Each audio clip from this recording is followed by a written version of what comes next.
अल्लाह ने इंसान को कैसे बनाया? हज़रत आदम और बीबी हव्वा की कहानी। 1. मिट्टी का चुनाव और फरिश्तों का सवाल। जब इस दुनिया में कुछ भी नहीं था, तब अल्लाह ने फरिश्तों से फरमाया कि वो ज़मीन पर अपना एक नुमाइंदा खलीफा भेजना चाहता है। ये सुनकर फरिश्ते हैरान हुए और उन्होंने अर्ज़ किया कि क्या आप ऐसी मखलूक बनाएंगे जो ज़मीन पर खून खराबा और फसाद करेगी? तब अल्लाह ने फरमाया, मैं वो जानता हूँ जो तुम नहीं जानते। अल्लाह ने 4 बड़े फरिश्तों जिब्राइल, मीकाइल, इसराफील और इज़राइल को ज़मीन से मिट्टी लाने का हुक्म दिया, लेकिन मिट्टी रोने लगी और खुदा का वास्ता देने लगी कि मुझ पर जुल्म होगा। पहले 3 फरिश्ते खाली हाथ लौट आए, लेकिन हज़रत इज़राइल एएस ने अल्लाह के हुक्म को सर्वोपरि रखा और ज़मीन के अलग अलग हिस्सों से मिट्टी उठा लाए। इसीलिए अल्लाह ने उन्हें रूह कब्ज़ करने मौत के फरिश्ते की जिम्मेदारी सौंपी। 2. आदम एएस का पुतला और रूह का फूंका जाना। उस मिट्टी को मक्का के पास एक पहाड़ी पर रखा गया, जहां वो बरसों तक बारिश में भीगती और धूप में सूखती रही। जब वो पुतला तैयार हो गया तो अल्लाह के हुक्म से उसमें रूह डाली गई। जैसे ही रूह जिसमें पहुंची, हज़रत आदम एएस को होश आया और उन्होंने सबसे पहले अल्हम्दुलिल्लाह कहा। अल्लाह ने तमाम फरिश्तों को हुक्म दिया कि वे आदम को सजदा करें। 3. शैतान का घमंड और जन्नत से निकाला जाना। तमाम फरिश्तों ने सजदा किया, लेकिन अजाजील इब्लीस अपने घमंड में खड़ा रहा। उसने कहा, मैं आग से बना हूं और आदम मिट्टी से, मैं इससे बेहतर हूं। इस तकब्बुक घमंड की वजह से अल्लाह ने उसे जन्नत से निकाल दिया और वो क़यामत तक के लिए शैतान बन गया।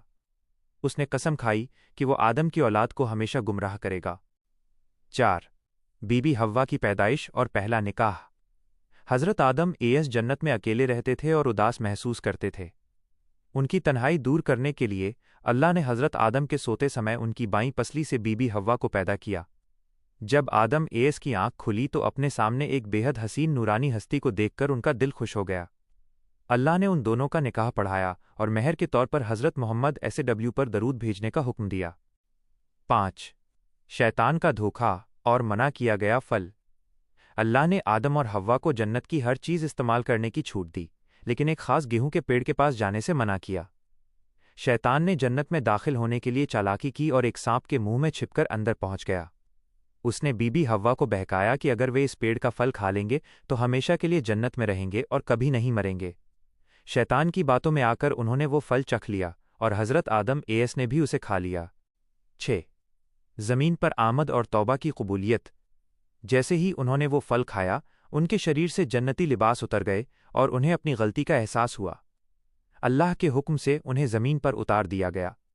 हज़रत आदम एएस श्रीलंका सरनंद पहाड़ी पर और बीबी हव्वा जद्दा सऊदी अरब में उतारी गईं।